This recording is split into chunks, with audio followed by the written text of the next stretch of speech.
you wanted the best, you've got the best podcast. The hottest podcast in the world. The Chris Voss Show, the preeminent podcast with guests so smart you may experience serious brain bleed. The CEOs, authors, thought leaders, visionaries, and motivators. Get ready. Strap yourself in. Keep your hands, arms, and legs inside the vehicle at all times, because you're about to go on a monster education roller coaster with your brain. Now, here's your host, Chris Voss. I'm Chris Voss here from theChrisVossShow.com. There you go, ladies and gentlemen. When the Iron Lady sings it, that's when you know it's official. I'm so glad I don't have to sing that thing after 15 years. Folks, welcome to the big show. We certainly appreciate you guys coming by. Remember, the Chris Voss Show is the family that loves you, but doesn't judge you, at least not as harshly as your mother-in-law, because she never liked you anyway. And, we all know the reasons why. She wanted her daughter to marry Bob. I don't know who Bob is, but it's a callback joke. Anyway, Bob. But, Bob does have that great swell job, and his life turned out pretty good. So work on yourself, will you? Anyway, guys, welcome to the big show. For 15 years, we've been bringing you the CEOs, the billionaires, the White House presidential advisors, the U.S. ambassadors, Congress members, governors, you name it. Just the most intelligent people on the planet, the intelligent authors, and of all the intelligent people that have been on the show, none of them are me, of course. I think we all know that at this point. So that's why we have guests on the Chris Voss Show. What we ask you to do in return for the small pittance that we beg, plead, and grovel for is please refer the show to your family, friends, and relatives. For the love of God, people! Go to goodreads.com/Chris Voss, LinkedIn.com/Chris Voss, Chris Voss 1 on the tickety-talkety, and Chris Voss, Facebook.com. Subscribe to the big LinkedIn newsletter and 130,000 group over there. Today we have an amazing author on the show and successful entrepreneur. You're going to learn so much from him because if you don't, or else, I don't know why, I think that's funny on the show, but I just like calling it back. He's the author of the latest book that came out June 3rd, 2023, entitled No! The Psychology of Sales and Negotiations, 40 Lessons in Negotiation from a Street Smart Negotiator, part of his The Force Multiplier series. Brian Will is going to be joining us on the show today. You may know him from his massive book he put out in 2021 that was hugely popular as well. The Dropout Multimillionaire, 37 Business Lessons on How to Succeed in Business with No Money, No Education, and No Clue. Geez, that's how I started my first company at 18. Wait, is this my biography? And I still have no clue. So we'll be talking to him about on the show and all that's gone into what he's done. He is a serial entrepreneur and a 2-time Wall Street Journal bestselling author and leading consultant in business and sales management. He's had a dynamic career where he's had the privilege of founding or co-founding 7 highly successful companies across 4 distinct industries with valuations soaring over $500 million at their height. His journey has been marked by spearheading turnarounds for diverse companies from startups to Fortune 500 firms, guiding them to generate billions of dollars in sales. He's a fractional COO, serial entrepreneur, 7x startups, 3x exits, podcast host, business consultant, coach. Welcome to the show, Brian. How are you? Chris, I am excited to be here, but I have to start off and wonder how many of your guests got the reference to Bob. That's my life story right there. I love that song. Bob? You love Bob? Oh, there's a song about Bob? What is the song? George Thorogood, get a haircut and get a real job. Be like your big brother Bob. Oh, yeah, I love George Thorogood, man. I thought that's where you're going with that. No, we use Bob as Bob's like the token callback abuse name that we use. Like anytime we want to throw abuse at someone stupid, your coworker, Bob, or the guys, we always just, for some reason. Well, now you got to go listen to the song "Get a Haircut" by George Thorogood. It's all. I love George Thorogood. I was just listening the other night to, I was listening to, who did he take the song from? Beer, bourbon, and 1 whiskey, 1 scotch, and 1 beer. Yeah, and I was listening to who originally wrote the song, and I was like, I gotta listen to George Thorogood's version because I kind of like his. His is amped up really nice, and it's just because that swing drive or blues drive, whatever you want to call it. Anyway, we're not getting any royalties from him, so fuck him. So Brian, and we should mention you're like a TikTok star now, so you're that too. I'm getting there. I'm still in the baby star phase, I think, but that is how I met you. So Yeah, that's how we met. I saw your videos and you're putting out this intelligent stuff, and I just, you're wrecking the Chinese algorithm that's trying to destroy everyone's mind and putting out intelligent content. I literally looked in and said, holy crap, Chris Voss just friended me on TikTok, and I called my publicist. I said, I want to be on his show, and here we are. So there you go. Yeah, it beats the other show because he doesn't have a podcast. Fuck that guy. He hijacked their brand in 2016.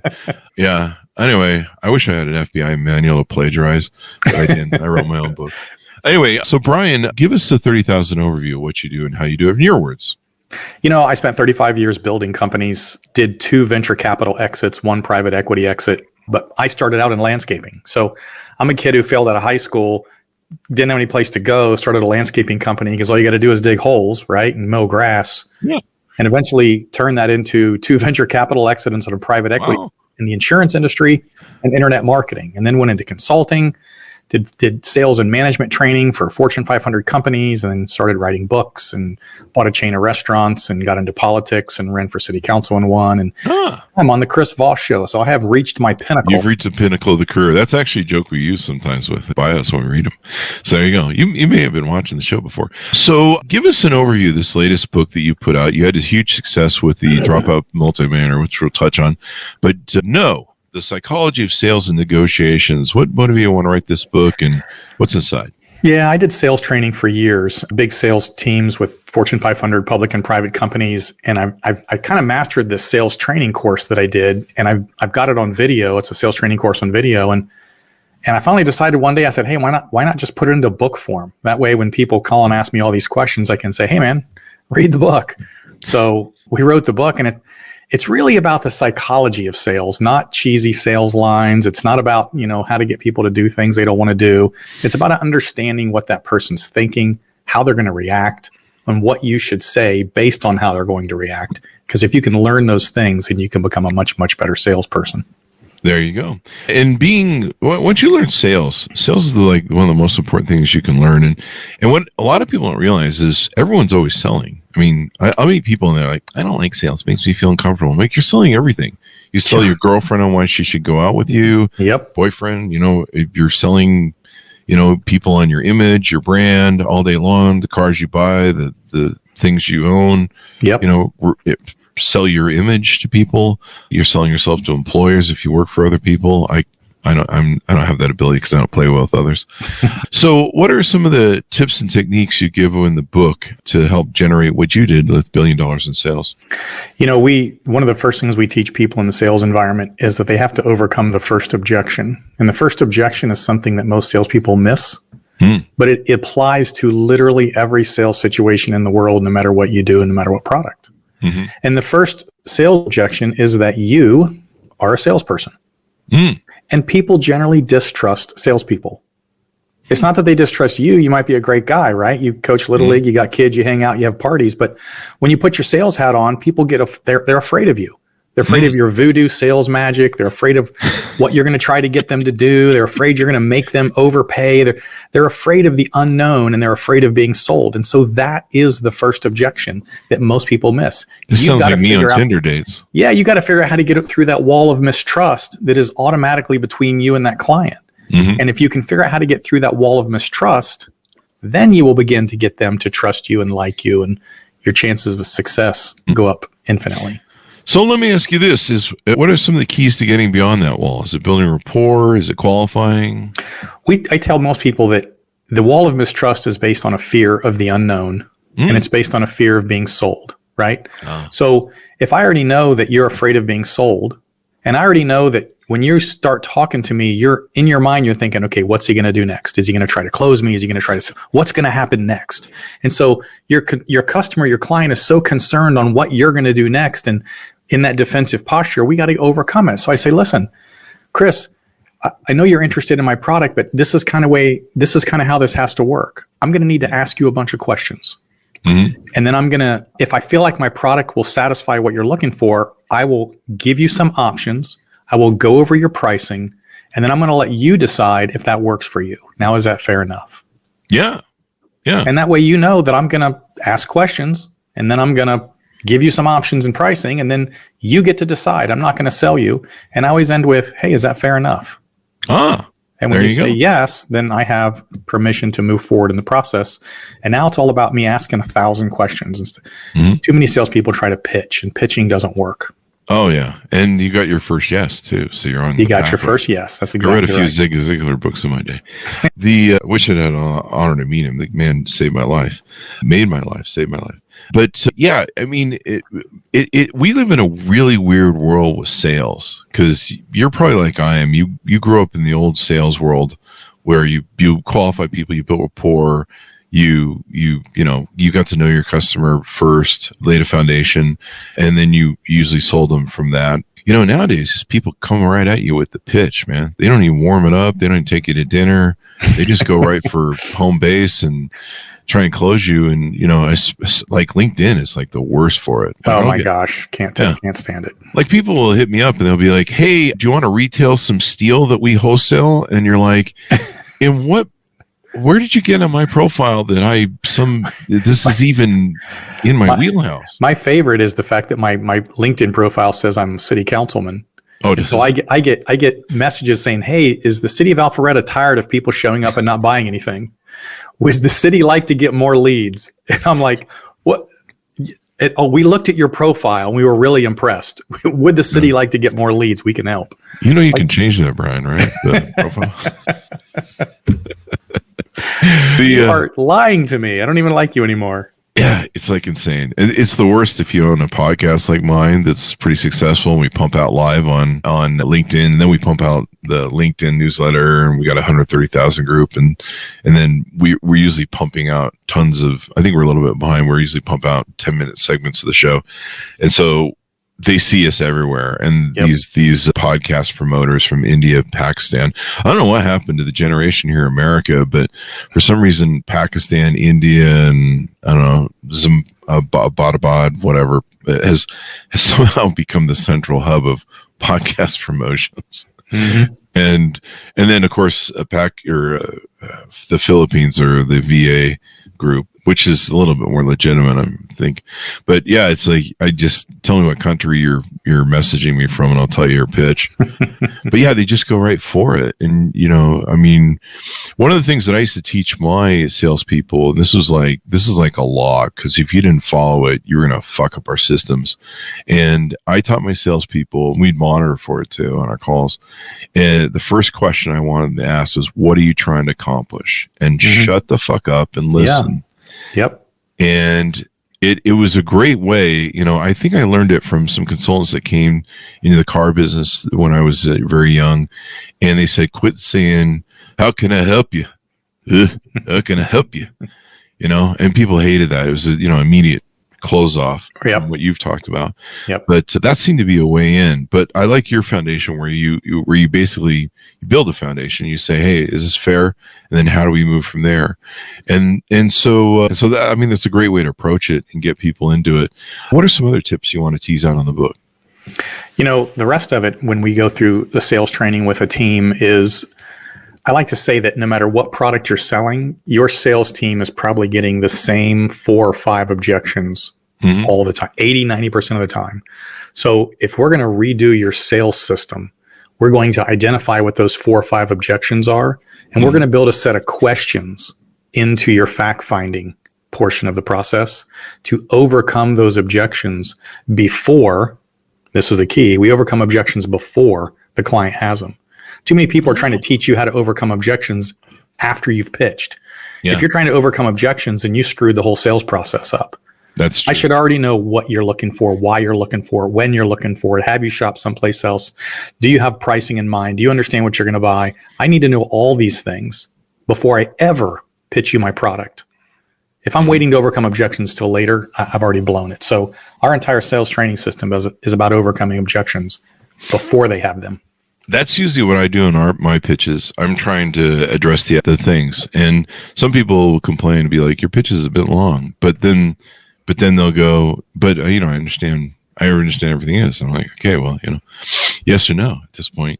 But laying that foundation where you pre-sell things, I mean, it clicks off the check boxes in their head, and so they can clear from it. And if you keep getting them to, positive affirmation after positive affirmation, we do what we call pause for effect and check in. Does that make sense? You understand how that works? Does that pricing work the way you're acting? Is that going to, and then by the time you get to the end, there is no close. They've already told you that everything is awesome. The price is awesome. The product's awesome. The benefits are awesome. And you go, oh, well, sounds like this is what you're looking for. You want to go ahead and write it up. I mean, that's the whole close. I mean, that's the magic close.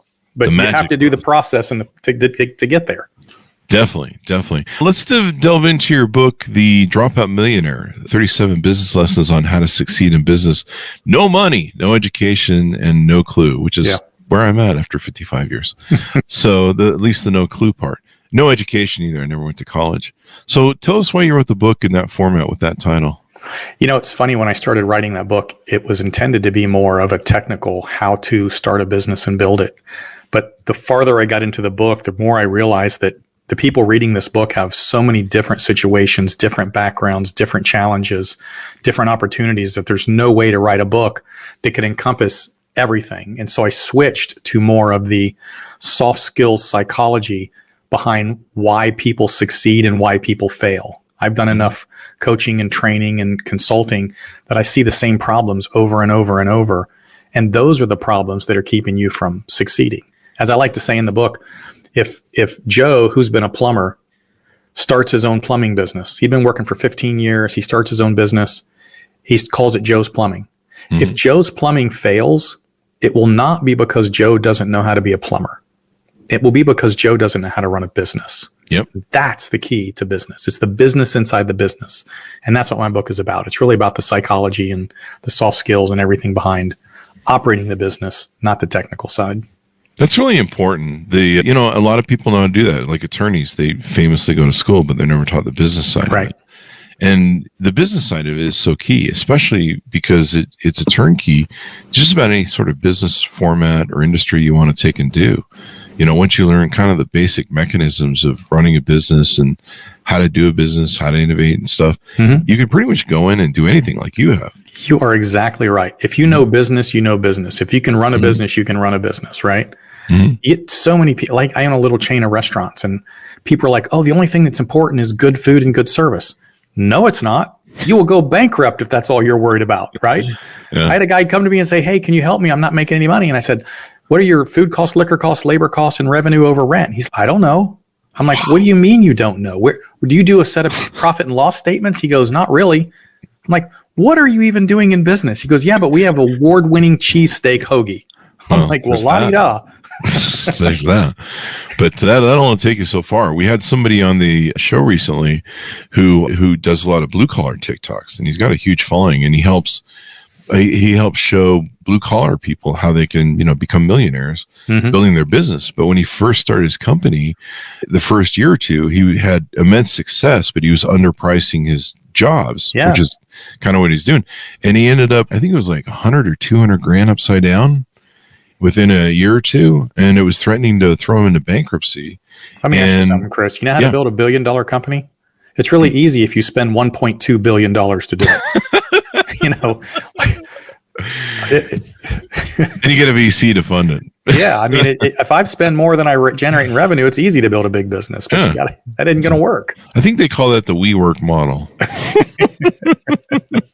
I can't believe they gave that guy more money after all that. I think they call it the Theranos market. Elizabeth, is that her name? Yeah.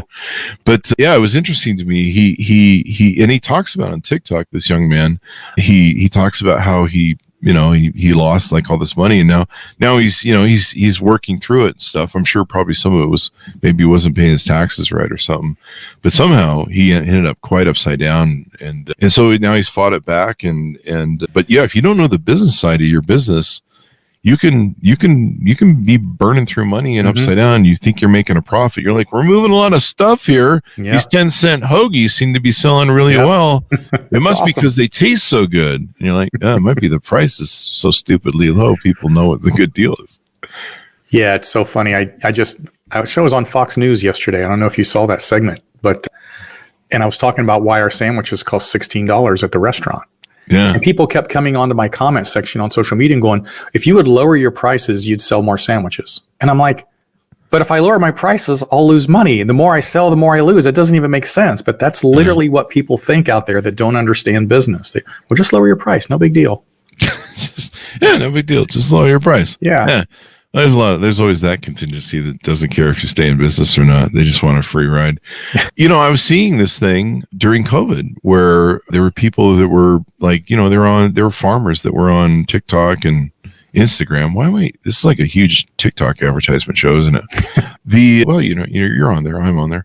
And these guys were talking about how much, back then, this is when the supply chain was all fucked up, gas prices were out of control. Mm-hmm. And they're like, hey, I remember there was one guy, he was in like this big storage facility for onions.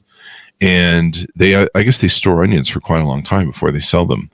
And so he's like, you got to understand, we just paid like super high gas prices for gas over COVID, and our costs went through the roof on COVID. And this cost is coming at you.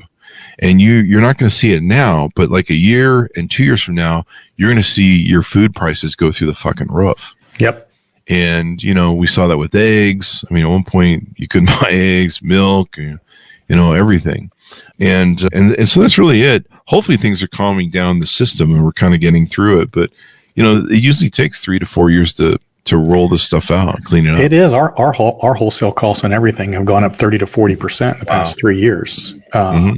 And, you're locked even while our revenue is going down, right? So there's that balance. I have this picture of this guy on a tightrope, with that big long bar. And I always call that the balance of business. You've got price on one side, you've got consumers on the other. And if one of those gets out of balance, you're going off the tightrope and your business is going to fail. Yep. So we have to charge enough to make money, but we can't charge too much. But while our costs are going up, our revenues are coming down because as costs go up, less people buy, right? Mm-hmm. So you've got to find that balance and then let the economy catch up to it eventually. But it's definitely a tightrope walk. There you go. Now, you talk about starting a business with no money, no education, no clue. I started my first company with that at 18. I talk about my book, Beacons Leadership. Our first multi-million-dollar company was started with $2,000 and a lot of sweat equity. So that was part of the no money, no clue. But we did have a clue at that point. I started enough projects and businesses that I kind of knew what I was doing when we finally hit. It's that practice sort of thing where you try a bunch of shit and then finally something, you finally hit the ball. And then a year later, we started our second company with $4,000 and both turned into multi-million-dollar companies, are profitable within 3 months.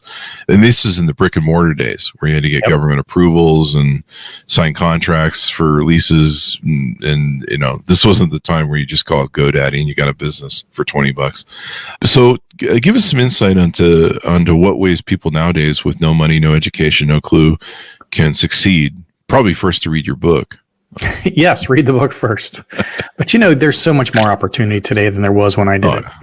I started when I was 21 and with no education. I failed out of high school, no college, I had no clue. But so I went into landscaping. I figured anybody could dig a hole or mow grass, and so that's what I did. That was my first business. Mm-hmm. Today, you can literally get online, start an online business. Like I love what Elon Musk says. He goes, "Why are you going to college? You can learn everything there is in college just by going online on YouTube." Mm-hmm. Right? You have so much opportunity with the available resources to you today. The education, the video. There's a video on how to do literally anything. Everything. Yeah. Pick something you want to do, watch a video on how to do it, and suddenly you're educated and you can go launch a business. Yeah. You could just sit and watch your TikTok feed and learn all from all the videos. Oh my gosh, yes. I mean, the opportunities are incredible. If you watch my TikTok feed, it's mostly drooling on the side of my mouth and, I don't know, rolling around in my rubber room in a straitjacket. Don't be weird, people. That's not my OnlyFans channel. I have this comedic picture in my head of a room filled with just rubbers hanging off the wall.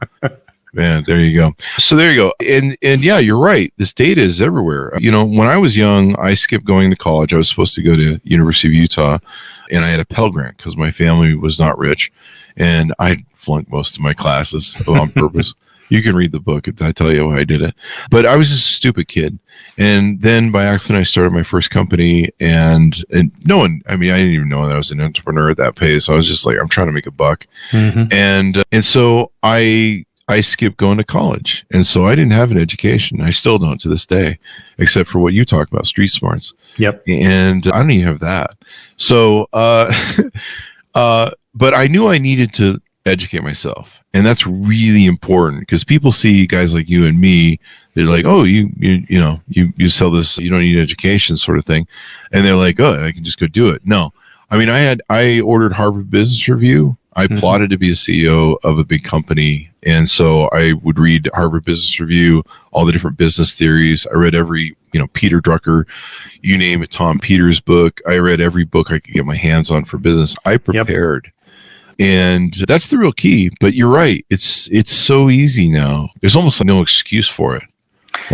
I'm right with you there, Chris. If you, I can look over the balcony here into my library. I've got several hundred books. And the interesting story is my daughter was over here about a year ago and she's looking at all my books and she's like, Daddy, you got a lot of books on your bookshelves. And I said, honey, those aren't books. That's my brain. Because I've absorbed everything in every single one of those books. And that's why I think the way I do. That's why I do the things I do. And honestly, that's why we've had a lot of success because I've totally immersed my brain in what all these incredibly brilliant people have put out in these books. Which you can do today in podcasts just as well as the books and Audibles and Kindles. Yeah, podcasts too. So educate. What do you say? The difference between you today and you 5 years from now? The difference between you today and you 5 years from now are the people you associate with, books you read, podcasts you listen to. It's the information you put in your brain. Yeah. If you hang out with drug dealers, you're going to be a drug dealer. You hang out listening to the Chris Voss Show every day, you'll be a millionaire. It's just the way it works. Or a drug dealer, probably. Yeah. And I didn't have any of this. I don't know how your life was back in the day, but I grew up poor. We didn't have a whole lot of people that were inspirational or whatever going on. And I just had, I don't know, I was just a stupid kid who somehow I knew the difference. I would look at baseball and go, this is dumb. Why do you go around four bases when you can just run to that second base straight and come back? And that sort of brain thing, and then growing up in a cult, so I had to kind of learn to think outside the box and learn to realize some of the brainwashing stuff that was going on, and really taught me to analyze outside of the box where I could see things and look at things outside of paradigms and belief systems. And that really was life-changing for me. So it kind of helps to grow up in a cult, people. Let's all join. As long as you don't drink the Kool-Aid, you're fine. Evidently, I don't know. Or, anyway. So, but I didn't have any of that around. Back then, you didn't have the internet. You didn't have anybody you could consult with. You want to know what my inspiration was as a kid? This is a funny story. So we're probably close to the same age. You remember the big fat JCPenney's catalogs we used to get? Oh, yeah. I would flip through there and circle everything I wanted. Oh, serious? Yeah. I want this, I want this, I want this, I want this. And from a very young age, I just remember thinking, I got to figure out how I want to get all these things that I want in the JCPenney's catalog. There you go. Yeah. But yeah, I like how you did that. You were much more productive than that with you. I just never got out of the bra section. I was 12. Give me a break. That was. I wasn't going to go there. I'm right there with you, but I wasn't going to go there. Yeah, well, I take the hits on this show. So there you go. We make the guests look good.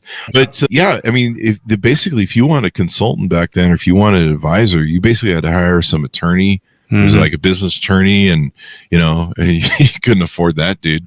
And so that was about the only advice you could get. But really, this is a world where you can be an entrepreneur. You can get ahead. You can start a company. You can start a business. I just don't think there's any reason not to be an entrepreneur at this point. And I think it's really the future of business and where things are going, because AI is going to replace so much. Being a business and using your brain and selling the wares in your brain, or what lack you have if you want to. Point. And you can even be a part-time entrepreneur. They call it a side hustle. That's a part-time entrepreneur. Build it up until you can replace what you're doing full-time. But and by the way, the tax advantages that come with it, and there's just amazing opportunity to do all kinds of cool stuff by doing that. Yeah, the tax advantages. Being able to write stuff off is the greatest thing in the world. Yeah. So, I'm writing this off right now. I don't know what that means. It sounded funny in my head at the time. So you've gone onto TikTok. How's it like making that transition over there and getting getting your feet down. You're clearly not dancing and singing, so you're inspiring a new generation of people. As you know, all the different, there's TikTok, there's Instagram, there's YouTube, and there's Facebook, right? And LinkedIn and Twitter. We post on all these channels. It's amazing what hits on one channel is a complete dud on another channel. Like I can get, my biggest TikTok is 1.6. That same video only got 50,000 on Instagram and 3 on LinkedIn. That's interesting. It's just, and then I got one on Instagram that got over 3 million. They got 100,000 on TikTok and 4 on Facebook. It's just different audiences. Mental, that stuff, it's weird the way it works. So you got to just go across the board with different genres of ideas and whatever to see who likes what. Yeah, and in building the audience, I mean that's one thing you always have to do is just curate the audience, start and go, and then build it. But I like your advice on putting it everywhere. I mean, I meet these people for a lot of years that they just treated LinkedIn as a turd, and now they're trying to scramble and catch up on it. We've always treated it like a bank of gold, which it is. The newsletter over there grows like a weed.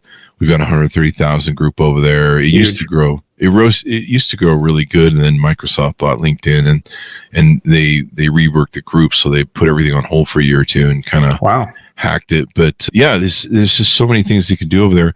But I'm glad you're over there inspiring a new generation, these young people, because Instagram's kind of just turned into a glorified dating app and an on-ramp to OnlyFans. I mean, it really has, if you really understand what's going on over there. I think there's some small nuances. I mean, clearly you've curated some sort of audience over there, but TikTok to me is just so where it's at. It's where the kids are at. I wish I'd embraced it sooner and gotten into it, and it just seems like a great place to be. What do you find resonates with that crowd the most? Because I think a lot of them are Gen Z, right? Yeah, this restaurant TikTok I just put out was the biggest TikTok I've done over there, and it's just really about food costs. Well, I don't know why everybody got excited about food costs. Although, here's what I find out about my audience on TikTok. I break them into 4 categories. There's which political party you assign, or which political party you belong to, determines whose fault it is. Because it's the other person's fault all the time. Doesn't matter what you say. Yeah. So half the people hate me and half the people love me. And then because I do a lot of business stuff, there's the people that know nothing about business, and then there's people that do. And the ones that know business are like, oh my God, this is exactly right. And the ones that don't know business are like, you're an idiot. You don't know what you're doing. So 50% of the people hate me and 50% of people love me, but they just love to talk about you on social media. It cracks me up. I have fun with them sometimes. Yeah. I have fun with them. I make fun of them backhand, Are you bless your heart. Bless your heart. Yeah. the southern thing. You're from Georgia, I think it was. Yeah. Right? Yeah, there you go. I love that. My mom used to say, bless your heart all the time, and she lives in Utah. And I finally had to sit her down and say, do you understand what bless your heart means in the South? Because I don't think it means what you think it means. Yeah, it's not good. Yeah, she was just into the good thing. And I'm like, I don't think she's like, no. And I'm like, no, I don't think so. Everyone here in Georgia thinks they're being insulted by your mom. So she doesn't have a lot of friends here. Yeah, it's a good thing she's never gone down that way. But yeah, TikTok and the folks, we've had that problem for 15 years, probably 20 years now on YouTube, where half the audience hates it and half the audience does, or they hate our content. Like we used to do a lot of videos back in the day with all the phones we get from AT&T, where it would be the Android versus iPhone. Right. So we'd start whole nuclear wars between that crowd and drive up that engagement, baby. Yeah. And people would be, they're like, you're stupid, Chris Voss, ugly and fat. And I'm like, what's your point? Yeah. But you just paid me like 2 cents to insult me. This is the greatest gift ever. When you get really nasty, you say, hey man, I appreciate you keep commenting because you're just driving that engagement up. Please do. Please insult me more. My bank account loves you. I'll take all the abuse. Please. Just the worst thing you can do is ignore me. Don't hurt my feelings that way. That'll do it. Yeah, so TikTok's just a great place. So what are some of the projects you're working on? Anything coming on down the pike in the future? I think you mentioned I got a new book. It's the big book was A Dropout Multimillionaire. The new book is called The Invisible Multimillionaire. And it is scaling your business through delegation, preparing for an exit, and creating generational wealth. And so that's the next book that's coming out. A lot of entrepreneurs get into business because eventually they want to ride off into the sunset. Too many of them are working 100-hour weeks and wouldn't know the sunset if it slapped them in the face, right? So we got to teach these people how to not work 100 hours a week, create a business where you can delegate your responsibilities off. So when somebody is ready to buy you, you're going to get the highest multiple possible, right? Mm-hmm. Nobody wants to buy a business if you're the mainstay of information and the customers all know you. But if you can become invisible in your business, you create infinitely more intrinsic value in an exit. There you go. And people need to really think about exits more. I was always an empire builder, and I was like, I'm building companies for life. And then 2008 came along and said, no, all that 20-year-old shit you built, that empire, fuck you. And our biggest gem was the mortgage company of all things. So good luck with that. And then a couple of years ago, we had Michelle Sealer Tucker on, who wrote the book Exit Rich. And we've had another guy on who wrote Your Multimillionaire Exit. And she exploded my brain to start thinking about, when you build a business, start thinking about building it to exit. Yes. Which I never did. Clearly, I named the podcast The Chris Voss Show, which good luck selling that to anybody without me being around. But there you go. But it did work out well, because I can change the format of whatever the fuck Chris Voss wants to talk about. So I do love that part. People ask me, Brian, when should I sell my company? I said, when they give you enough money. When they give you enough money, just watch those exponents. But yeah, building businesses and for exits, I think is really more important. I was kicking myself going, what the hell was I doing all those years? I should have sold that shit before 2008. And but that's the way to look at stuff now. So there's no more Chris Voss business names with my name on them anymore. Right. And that's how we're going forward. So I think this is great. You're writing about this. Anything you want to talk about? Maybe what's going on in 2004 business-wise? Anything you're forecasting? Looks like the rates might be coming down. Any plays you see in the market? I got to be honest. I think the rates are coming down. I think the Fed is trying to help the Biden administration by doing that, because they clearly want to see him back in office. So it's going to be interesting to see who wins the election, what happens to the economy after that. I have friends in private equity that are telling me they are keeping their powder dry because they need to figure out what's going to happen and who's going to be in the office, what new regulations may be coming out. I mean, just so much crazy stuff out there. I think, honestly, we're going to be in a period where interest rates are going to go down, the stock market's going to go up. I think real estate prices are going to continue to go down a little, and then they're going to go back up. But what happens in 2025 is going to be the key, and it depends on who gets elected. Politically, yeah. Politics plays so big a role in this. I think democracy is overrated. It's had 249 years. Let's try something different. See how that fucking. Yeah, I want to be Galactic Supreme Commander. If they would do that, I'd run. Galactic Supreme. I think the position's open. I haven't seen anybody up on that on Battleship Galactica yet. What do you think about AI? Do you have any thoughts on AI? We talk about AI a lot on this. What an amazing! I use it as an idea generator. I'm not smart enough to figure out how to do everything that they can do. I literally use it as an amazing AI generator. You write newsletters, I write them, I write articles and blogs and my podcasts. And I'll be like, what am I going to do a podcast on? I'll just go and type in some ideas and it starts spitting all this stuff out. And you're like, holy crap. It's like the most amazing idea generator in the world. And I know you can do a lot more with it, but that's as far as I've gotten because I'm not that smart. Yeah, I'm still trying to build my AI girlfriend and robot. Working on that too, but that's a side project I have. But no, the AI stuff is just extraordinary. We were talking yesterday with my good friend Gary Shapiro, who runs CTA, the Consumer Tech Association, and they put on the CES show every year. And so he comes by for the annual and we have a discussion about stuff. And I was talking about it. I'm like, so is everybody into AI this year? And he's, yeah, everyone's, he wrote a book and talked about how everyone needs to think of themselves as a tech company. Even if you're pouring concrete or collecting garbage, you need to think of yourself as a tech company. Collecting garbage, that's the other thing we do on the Chris Voss Show. We should put it in the motto byline. But so everybody, I think, needs to really start thinking about the use of AI, utilizing it. All right, let me give you a conspiracy theory. You ready? Okay, sure. So that online Getty Images where if you ever put a picture of something, Getty Images is going to send you a letter and they're going to threaten you and they want money, right? Yeah. What would happen if somebody in India or Pakistan hired a bunch of people, 1,000 people, and put them in a warehouse at 10 cents an hour and said, just start typing into ChatGPT any topic you can think of, and we're going to take everything that gets spit out because a human touched it first, that makes it trademarkable or copyrightable. I don't know which one it is. And they literally copyright every word, sentence, combination possible to mankind post it on the internet, and now they own every single piece of written language from now forever, and you can't write anything without giving them money. It would be an interesting thing to do. I mean, I don't think the Copyright Office is going to go for that, but I mean, they do it with Getty Images. Well, I mean, Getty Images does it, but I mean, you have to have for the most part, you need to have the U.S. Copyright Office to stamp off on it, right? I don't know that much about it. I just think. I mean, you can claim copyright if you're in the photo or if you took the photo. So there's that. But yeah, there's a lot of abuse. I think one of the biggest issues we're going to have, and this plays back into politics, which we don't want to get too deep in the show, but one of the things that they're talking about that we've talked on the show is there's going to be a ton of deep fakes of politics. The fake videos. There's going to be a lot of disinformation. One of the things I've been thinking about lately that I've been trying to write in my head, a post about this, is there's going to be so much disinformation that AI can put out. Like it's just going to go nuclear level that, we already have a problem now of trying to figure out what objective truth is. And there is objective truth, people. Fuck you people who think there's not.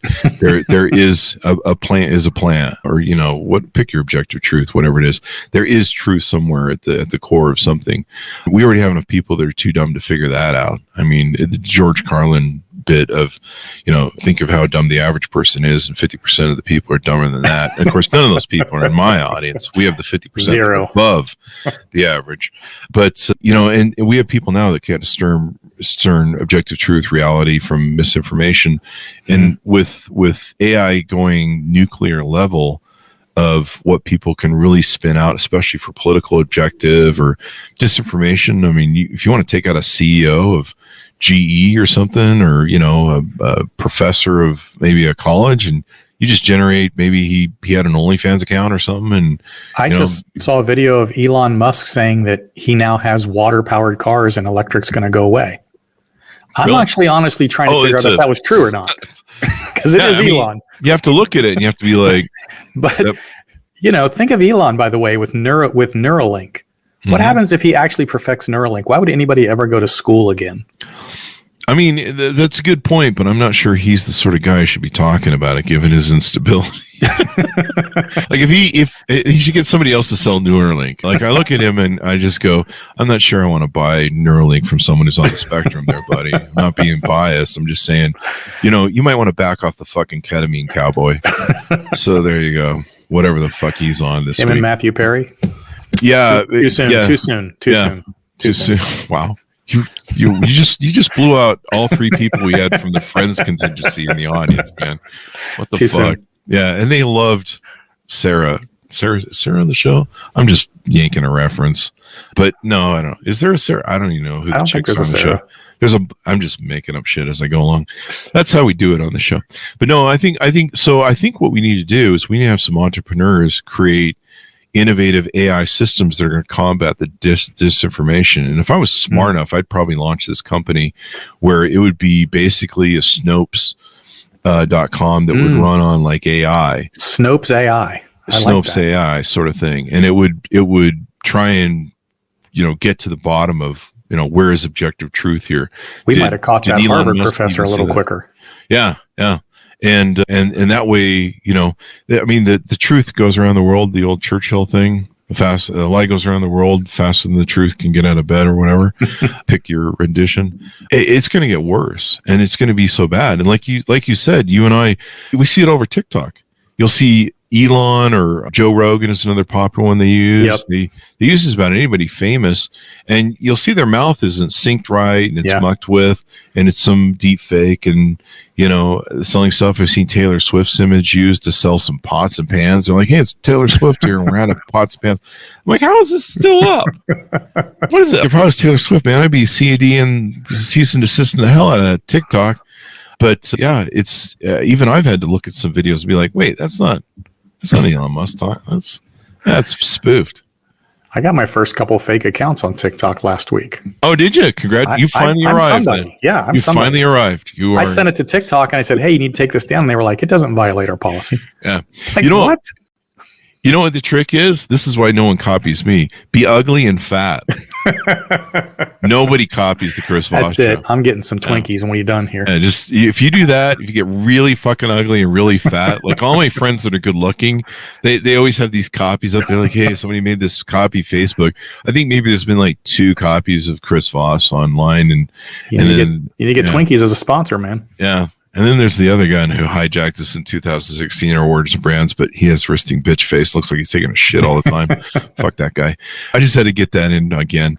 Any further thoughts or pitch on what you got coming up, people to pick up your books, et cetera, et cetera?